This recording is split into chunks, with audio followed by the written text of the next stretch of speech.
Hi, this is Neely from Great Healing Getaways with an updated holistic news report. I'm bringing you people and places that integrate holistic health and wellness from around the world. This just came in from the Environmental News Network. Food shortages could force world into vegetarianism, warn scientists. Leading water scientists have issued one of the sternest warnings yet about global food supplies, saying that the world's population may have to switch almost completely to a vegetarian diet over the next 40 years to avoid catastrophic shortages. Currently, humans derive about 20% of their protein from animal-based products, but this may need to drop to just 5% to feed the extra 2 billion people expected to be alive by 2050, according to research by some of the world's leading water scientists. According to Malik Falkenmark and his colleagues at the Stockholm International Water Institute, there will not be enough water available on current croplands to produce food for the expected 9 billion population in 2050 if we follow current trends and changes towards diets common in Western nations. There will be just enough water if the proportion of animal-based foods is limited to 5% of total calories, and considerable regional water deficits can be met by a reliable system of food trade.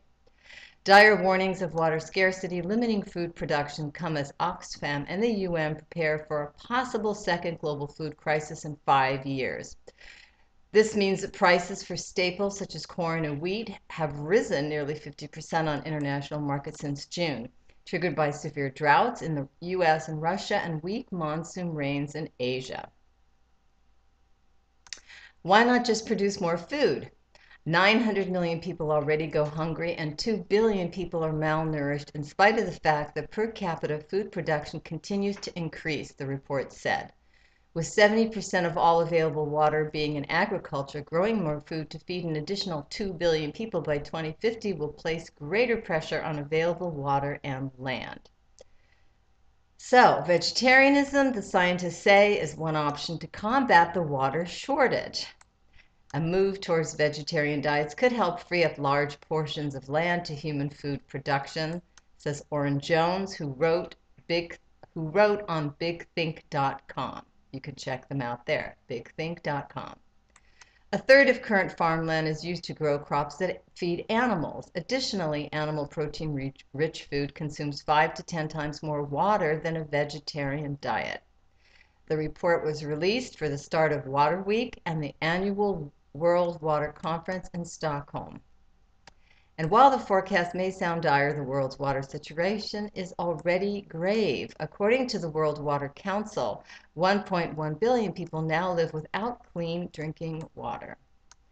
And the United States is experiencing its worst drought in a generation, punishing farmers and burning up the nation's corn crop. On July 31st, nearly 65% of the nation was experiencing drought conditions, according to the U.S. Drought Monitor. The drought's been so severe and water levels so low, Midwestern towns that were intentionally submerged decades ago are starting to surface. And that's the water report that just came in. Thanks for watching.